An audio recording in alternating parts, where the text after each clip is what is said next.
സമയം ദേ വെളുപ്പിന് 4:35 കേട്ടോ. അപ്പം ഞങ്ങളിന്ന് പതിവില്ലാണ്ട് വെളുപ്പിന് 4 മണിക്കൊക്കെ എണീറ്റുണ്ട്. എണീറ്റ പാടെ ദേ കുളിയൊക്കെ കഴിഞ്ഞ് സ്കൂൾ യൂണിഫോമൊക്കെ ഇട്ട് സ്കൂളിലേക്ക് പോകാൻ വേണ്ടി റെഡി ആയിക്കൊണ്ടിരിക്കുകയാണ് കേട്ടോ. അപ്പം ഇന്നാണ് ആ സുദിനം. കുറേ വർഷങ്ങളായിട്ട് കുഞ്ഞ് കാത്തിരുന്ന ഒരു ദിവസമായിട്ട് ഇന്നാണ് സഹോദയയുടെ സ്പോർട്സ് മീറ്റിന് പോണ ദിവസം. എനിക്ക് തോന്നുന്നു ഒരു 1-ാം ക്ലാസ് തുടങ്ങിയിട്ടുള്ള കുഞ്ഞിയുടെ ആഗ്രഹമായിരുന്നു സഹോദയയുടെ സ്പോർട്സ് മീറ്റിന് പോകണം എന്നുള്ളത്. അത് അങ്ങനെ സെലക്ഷൻ കിട്ടാൻ ബുദ്ധിമുട്ടാണ്.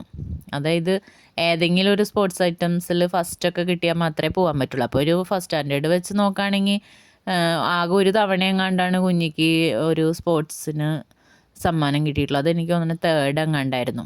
അപ്പോൾ അന്നും ഭയങ്കര വിഷമമായിരുന്നു ആൾക്ക് കേട്ടോ. അപ്പോൾ ഈ തവണ ഞാൻ എന്തായാലും സ്പോർട്സ് മീറ്റിൽ പ്രൈസ് വാങ്ങിക്കും എന്നൊക്കെ പറഞ്ഞിട്ട് ഭയങ്കര ഹാർഡ് വർക്കിംഗ് ഒക്കെ ആയിരുന്നു. അപ്പോൾ ഹാർഡ് വർക്കിംഗ് ഒന്നും പിന്നെ വെറുതെ ആയില്ല. ആൾക്ക് 3 ഐറ്റമിൽ ഫസ്റ്റ്, സെക്കൻഡ്, തേർഡ് എന്നുള്ള രീതിയിൽ സമ്മാനം കിട്ടിയിട്ടുണ്ടായിരുന്നു. അങ്ങനെ ഈ വർഷം കുഞ്ഞിയുടെ ആഗ്രഹം പൂവണിയാണ്. ഭയങ്കര സന്തോഷമായിരുന്നു കേട്ടോ. അപ്പോൾ ഇന്നലെ എല്ലാ സാധനങ്ങളും സ്പോർട്സിൻ്റെ ഡ്രസ്സ് എല്ലാം എടുത്ത് സെറ്റാക്കി വെച്ചിട്ടുണ്ടായിരുന്നു. അപ്പോൾ ഇന്ന് രാവിലെ എണീക്കുക, കുളിക്കുക, ഡ്രസ്സ് ചെയ്യുക, പോവുക എന്നുള്ള മട്ടിലെല്ലാം സെറ്റായിരുന്നു കേട്ടോ. അപ്പോൾ ഞങ്ങളിത് ഇനി മുടി കെട്ടണം. അപ്പോൾ മുടിയൊക്കെ ഞാൻ ഇന്നലെ നമ്മുടെ പാരച്യൂട്ടിൻ്റെ ജാസ്മിൻ ഹെയർ ഓയിലൊക്കെ ഇട്ട് ജടയൊക്കെ കളഞ്ഞ് നല്ലോണം ഈരിയൊക്കെ വെച്ചിട്ടുണ്ടായിരുന്നു. അതുകൊണ്ട് തന്നെ രാവിലെ പോവാണ നേരത്ത് നല്ല എളുപ്പമായിരുന്നു മുടിയൊക്കെ കെട്ടാൻ കേട്ടോ. അങ്ങനെ മുടിയൊക്കെ കെട്ടി കഴിഞ്ഞു. സമയം നോക്കിയപ്പോഴേക്കും 4:45 ആയിട്ടുണ്ടായിരുന്നു കേട്ടോ. അപ്പോൾ ഇനി പെട്ടെന്ന് തന്നെ ഇറങ്ങണം. സ്പോർട്സിൻ്റെ ഷൂ തന്നെ ഇട്ടിട്ട് ചെല്ലാനാണ് പറഞ്ഞായിരുന്നു സ്കൂളിൽ നിന്ന്. അങ്ങനെ ഞങ്ങളിത് റെഡിയായി ഇറങ്ങാനായിട്ട് നിൽക്കണം കേട്ടോ. അപ്പോൾ നമ്മുടെ ഇവിടുന്ന് ഏകദേശം 10-20 മിനിറ്റൊക്കെ പിടിക്കും. പിന്നെ സ്കൂട്ടറിലാകുമ്പോൾ ഞാൻ അധികം സ്പീഡിൽ പോവില്ല.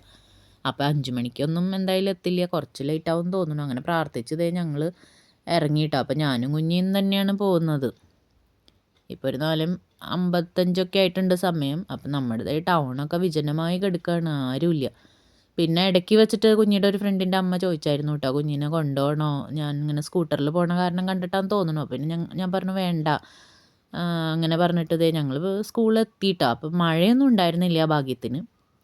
അപ്പോൾ സ്കൂളിലേക്ക് എത്തുമ്പോഴത്തേക്കിനും കുറേ പാരൻസൊക്കെ കുട്ടികളെ വിട്ടിട്ട് തിരിച്ചു പോകുന്നുണ്ടായിരുന്നു. അങ്ങനെ ഞങ്ങൾ ചെന്നപ്പോഴത്തേക്കിനും പ്രയറിൻ്റെ ടൈമായിട്ടാണ്. അങ്ങനെ എല്ലാവരും പ്രയറിന് പോണതാണ് കാണുന്നത്. അത് കഴിഞ്ഞ് പ്രയറൊക്കെ കഴിഞ്ഞ് ഇവർ ഇറങ്ങണേന് മുന്നേ തന്നെ നമ്മുടെ പോവാനുള്ള ബസ് വന്നു. അപ്പോൾ ഈ ബസ്സിലാണ് ഇവർ പോണത് കേട്ടോ. അപ്പോൾ ബസ് നിങ്ങൾക്ക് മനസ്സിലായിട്ടുണ്ടാവും, ചാലക്കുടിക്കാരുടെ സ്വന്തം ജീനിക്കാസ്. അങ്ങനെ ഇവർ പ്രയറൊക്കെ കഴിഞ്ഞ് വന്നു, കുഞ്ഞിക്ക് ഓൾ ദ ബെസ്റ്റൊക്കെ കൊടുത്തു. ഇവരെല്ലാവരും ബസ്സിലേക്ക് ചാടി കയറുന്നുണ്ട്. അപ്പോൾ ഇന്നാണ് ഏറ്റവും കൂടുതൽ കുട്ടികളുടെ ഇവൻ്റുള്ള ഡേ കേട്ടോ. അപ്പോൾ കുറേ കുട്ടികളുണ്ടായിരുന്നു. അങ്ങനെ ദൈവമേ കുഞ്ഞിക്കൊന്ന് മിന്നിച്ചേക്കണേ,